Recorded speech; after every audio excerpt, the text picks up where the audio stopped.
Pénurie d'eau potable à Begom dans le département du Noun, les conséquences sont fâcheuses. Il faut parcourir des kilomètres pour obtenir ces précieux liquides. Voilà pour la une de cette édition d'information de la mi-journée sur Cam News 24 IDFM en direct de Garoua. Bienvenue, mesdames, messieurs, sur Cam News 24 en direct de Garoua. Begom a soif. Ces villages situés à Fumbot dans le département du Noun manquent d'eau potable. Il faut parcourir des kilomètres ici pour obtenir le précieux liquide. Conséquence, les habitants de cette agglomération sont exposés à de nombreuses maladies. Le village va désormais disposer d'un point d'adduction d'eau potable grâce à son chef. Reportage Nourdine Bobo. Dans le département du Noun, les habitants de Begom parcourent de longues distances pour s'approvisionner en eau. Le manque d'eau potable dans cette localité s'aggrave, exposant ainsi les riverains à de nombreuses maladies d'origine hydrique. Parlant de l'eau, vous savez, l'eau c'est eau de vie. Je vais commencer par vous dire que aucune maladie, aucune pathologie ne peut être contre-indiquée, ne peut dire qu'on ne doit pas boire de l'eau. Donc l'eau est valable pour tout le monde. Ça veut dire que l'eau, c'est la vie. Et parlant donc de l'eau, lorsque vous ne buvez pas de l'eau potable, de l'eau traitée, vous êtes prédisposé à des multiples maladies que nous appelons maladies hydriques, donc maladies qui ont pour cause de l'eau. En l'occurrence, la fièvre typhoïde et certains types de diarrhée également. Parce que quand l'eau n'est pas potable, ça peut causer la diarrhée. Les habitants du village Begom ne cessent de déplorer leur calvaire quotidien. La recherche de cette liquide précieuse qui de surcroît n'est pas potable. Pour accéder au point d'eau situé sur le mont Begom, ils doivent fournir des efforts considérables pour gravir la colline. Nous avons accepté de grimper la colline ce matin pour pouvoir apporter notre contribution humaine à l'édifice du captage d'eau qui servira à tout le village Begom, à ce que toute la population ait une eau potable et de qualité. Face à cette situation, le chef traditionnel, avec le soutien d'experts d'une structure spécialisée, a pris l'initiative de construire un point d'eau potable. Il rassure ainsi la population qui souffre depuis de nombreux mois un avenir meilleur. Comme vous voyez, Begom, il y a de cela un temps que Begom souffre énormément pour le problème d'eau potable. Raison pour laquelle notre Majesté, qui est Dr Abdourahim, a initié ces projets pour renforcer le deuxième captage à Begom dans notre village. Et je lance un appel, premièrement dans mon quartier, où je suis le président de la nouvelle génération pour le développement de mon quartier. Les villageois gardent espoir en un avenir radieux, car la construction de ce point d'eau potable de qualité représente un atout essentiel pour leur survie. Parlons à présent des femmes rurales de la région Château d'eau du Cameroun qui jouent un rôle crucial dans l'agriculture. Chaque année, elles produisent plus de 2500 tonnes de céréales. Malgré les défis liés à l'adoption des pratiques agricoles modernes, ces agricultrices contribuent à la sécurité alimentaire locale. Boubacar Adama nous dévoile en plus.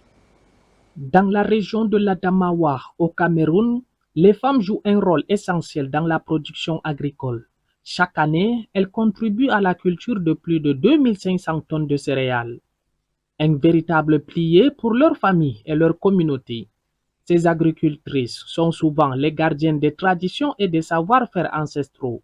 Grâce à leur travail acharné, elles nourrissent non seulement leurs proches, mais également le marché local. Rencontrons Marie, une agricultrice passionnée qui cultive du maïs et du mil. Elle nous parle des défis qu'elle rencontre quotidiennement. La difficulté première, c'est la perturbation climatique. Comme vous le voyez, sur 5 épis de maïs, 3 sont affectés par la perturbation, prolongation de pluie. Et donc sur 5 épis, on a 2 bons maïs. Ça doit rendre difficile la production. Si des initiatives locales ont vu le jour pour soutenir ces femmes. Des formations en techniques agricoles modernes leur permettent d'améliorer leur rendement tout en préservant l'environnement. Pareil, nous a été offert par la compagnie fermière, la CFC. Ils sont eux qui nous ont préfinancé la culture avec l'engrais que nous devions rembourser en nature, donc avec le maïs. L'appareil a été conçu vraiment à notre guise parce qu'elle graine sans toutefois casser les graines de maïs et elle est très rapide. Les céréales produites par ces femmes ne nourrissent pas seulement leur famille.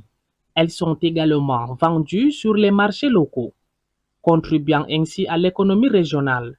Leur travail est une source d'inspiration pour toute une génération.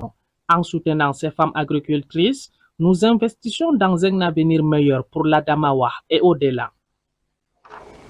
En éducation, l'université de Ngaoundéré prépare ses étudiants à l'autonomie et à l'auto-emploi afin de lutter contre le chômage criard de jeunes diplômés et de favoriser leur insertion socio-professionnelle.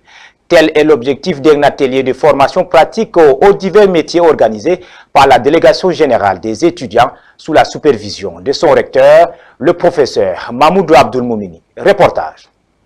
L'université de Ngaoundéré prépare les étudiants à l'autonomie et à l'auto-emploi à travers des formations pratiques et variées. Du 11 mars au 10 avril 2025, ces étudiants auront l'opportunité de se faire former dans le domaine de leur choix grâce à un atelier mis en place pour un mois par l'administration de l'université à travers la délégation générale des étudiants. Une démarche qui vise à doter les étudiants des connaissances nécessaires, assurant ainsi leur autonomie tout en évitant les chômages après les études. La délégation générale des étudiants prend l'initiative d'apporter des formations pour compléter la formation universitaire, je vais dire, des étudiants constitue une véritable opportunité que nous sommes tous appelés à saisir. Une grande contribution à l'étudiant. Vous avez vu une anecdote sur les réseaux sociaux. Nos grands frères docteurs se retrouvaient devant le ministère de l'enseignement supérieur pour réclamer ne serait-ce qu'un emploi. Nous ne voulons plus se retrouver dans ce genre de situation. À la sortie de notre formation universitaire, il faut que nous soyons étudiants, nous soyons autonomes. Art oratoire, culinaire, laitière, pâtisserie, savonnerie, marketing, informatique de maintenance, couture, conduite et bien d'autres modules de formation sont offerts aux étudiants, avec des formateurs qualifiés et mobilisés pendant un mois pour dispenser les cours dans les domaines sollicités. J'ai commencé par sonder leurs avis pour connaître leurs attentes, parce qu'on ne peut pas venir apporter une contribution à une personne peut-être pour un aspect qu'il connaît déjà. Alors, il est donc question de savoir qu'est-ce qu'ils veulent. Les étudiants inscrits à cette formation ont répondu en nombre à la cérémonie de lancement qui s'est tenue à l'amphithéâtre Belaka Samboum. Leur présence témoigne de leur intérêt à cette initiative. Ils sont de plus en plus nombreux à bousculer la porte de cet atelier. Cette formation, je trouve intéressante parce que ça va me permettre de familiariser avec le monde informatique. Cette formation pratique, débutée le 11 mars pour un mois, est une première à l'université de Ngaoundéré. Elle représente une occasion unique pour chaque étudiant d'acquérir une connaissance de base essentielle pour trouver un travail ou créer son entreprise. Santé maternelle et infantile, le Cameroun lance son plan stratégique national. Cette feuille de route vise l'amélioration de la santé procréative, maternelle, infantile et nutritionnelle sur la période 2025-2030. Yves Anselmo Tadiofo et Ghislain Kunga pour plus de précisions. La santé maternelle, infantile et nutritionnelle fait partie intégrante des objectifs de développement durable ODD, notamment l'ODD 3, qui s'attelle à la santé et au bien-être de tous à travers une prise en charge nettement améliorative de la santé procréative, maternelle et infantile, en réduisant significativement les principales maladies mentales, environnementales et transmissibles ou non transmissibles. C'est ainsi que le Cameroun a élaboré, avec le concours du Centre africain de contrôle et de prévention des maladies, et de ses partenaires son plan stratégique national pour l'amélioration de la santé maternelle, infantile et nutritionnelle sur la période 2025-2030. Lancé le 13 mars 2025, ce plan s'inscrit en droite ligne des efforts généraux fournis pour atteindre les objectifs de développement durable. Cette boussole insiste sur la couverture santé universelle à travers le chèque santé, la gratuité du traitement du paludisme chez les enfants âgés de moins de 5 ans et l'accès aux soins de santé reproductive pour les adolescents, les jeunes et les personnes âgées. Le plan stratégique national met également un point d'honneur sur la nutrition en intégrant des moyens de lutte contre la malnutrition aiguë et chronique et étudie la santé sous l'angle humanitaire, notamment dans les régions du nord-ouest et du sud-ouest où une crise sociopolitique sévit depuis fin 2016. Il faut dire que la feuille de route nationale rentre dans une dynamique globale africaine plus vaste destinée à densifier les politiques de santé reproductive sur le continent. Dans cet ordre d'idées, l'Union africaine a entériné une stratégie quinquennale 2022-2026 pour la santé reproductive validée par 42 États membres. Pour rappel, les données du Cameroun affichaient un taux de mortalité maternelle de 438 décès pour 100 000 naissances vivantes en 2020, données en léger recul, soit 406 décès en 2022 d'après la Banque mondiale. Cependant, si les efforts du Cameroun dénotent des progrès, ces chiffres sont encore bien au-dessus de l'ODD 3, dont l'objectif est de faire passer le taux mondial de mortalité maternelle en dessous de 70 pour 100 000 naissances vivantes d'ici 2030. En sport, le président de la fédération, Samuel Eto'o, a lancé mardi au centre de la CAF à Mankomo un atelier de formation destiné au club professionnel Elite One et Tour et de la Ligue de football féminin. L'événement se déroule en présence des experts de la FIFA. Le 10 séminaire s'achève ce jour. Plus de précisions avec Ali Jida et Michel Ateba. Pendant 3 jours, les responsables des clubs professionnels et de la Guinée Super League vont échanger sur les aspects liés au management, marketing, communication et commercial. La FIFA et la Fédération camerounaise de football veulent vous donner des outils pour penser comme des dirigeants, pour avoir un football plus responsable. C'est pourquoi vous voyez notre sœur qui est là. En ouvrant les travaux mardi au centre de l'excellence de la CAF de Mankomo, le président de la Fédération camerounaise de football, Samuel Eto'o fils, donne quelques recommandations au président de club. Nous devons être des dirigeants forts.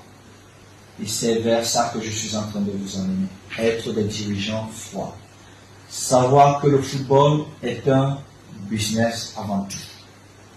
C'est juste pas la passion. Oui, nous aimons tous nos équipes. Oui, nous voulons tous aider ces enfants. Mais à la fin de la journée, il faut une rentabilité sur ce que nous faisons. C'est cette transition-là que je suis en train de faire avec. C'est pourquoi certains estiment que je suis dur.